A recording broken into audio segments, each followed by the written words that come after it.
Anasha Campbell, Minister of Tourism of Nicaragua. Thank you, Minister, for joining Breaking Travel News here at World Travel Market London on day 2. So, first of all, give us an update on all things Nicaragua.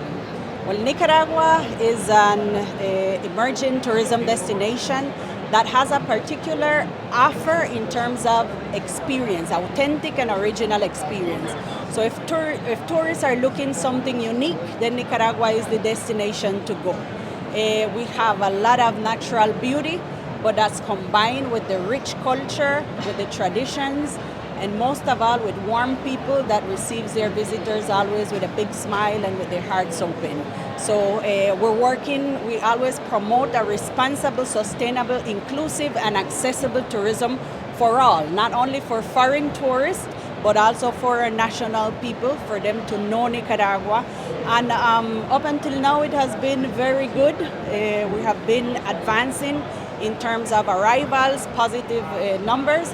But I think last year, more than arrival numbers, I think the income generation is what outstand, because we overpassed the numbers of 2019 in terms of income.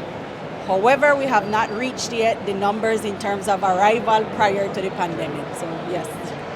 Wonderful. And what's driving the growth, would you say? I think the growth in our case is the authenticity.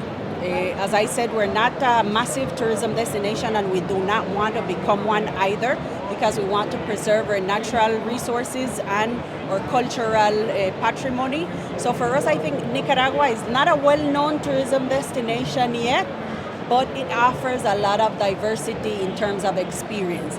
If you want to do sandboarding down a volcano, down an active volcano, I don't think there's anywhere in the world that you can do that except Nicaragua. So you enjoy things like adventure, sandboarding. The youngest volcano of the Central American region is called Cerro Negro. So you can do volcano surfing, as we call it.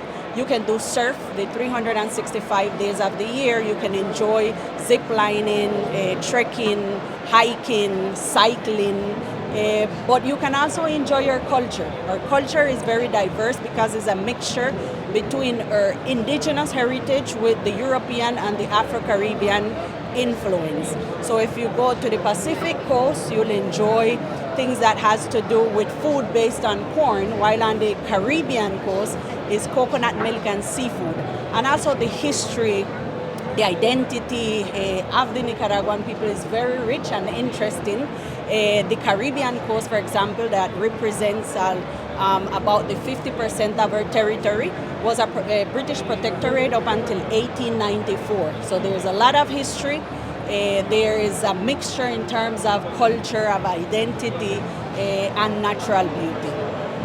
And here you are in London, and maybe an element of that British kind of aspect still kind of is forbearing. Tell me a little bit about sort of how important World Travel Market is to you.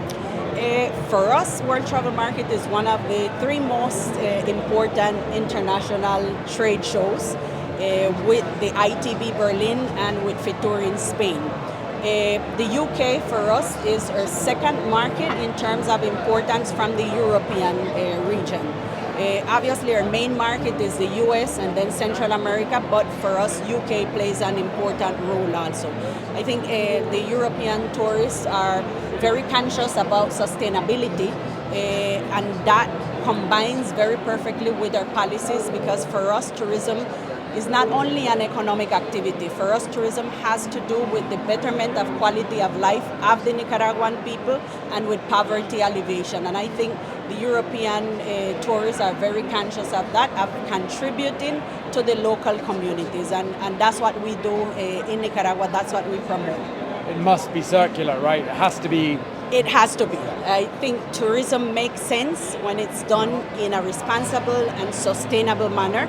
And when we talk about sustainability, it's not only the natural resources and preserving and protecting, that is important, but it's a more integral thing. It has to do with socioeconomic sustainability, with cultural sustainability also.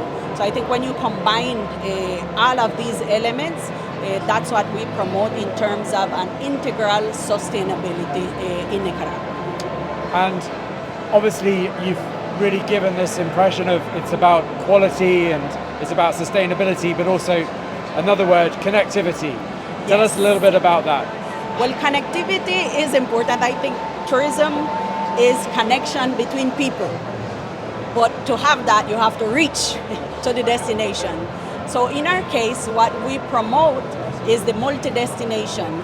For visitors from long distance, such as the UK or any European countries or even Asia, what we promote is the Central American multi-destination. So you get to experience 2 or 3 countries in one same visit. In Nicaragua's case, we don't have direct flights as yet from Europe, but we see it as an opportunity for visitors so they can come and enjoy 2 or 3 countries of the region in one trip.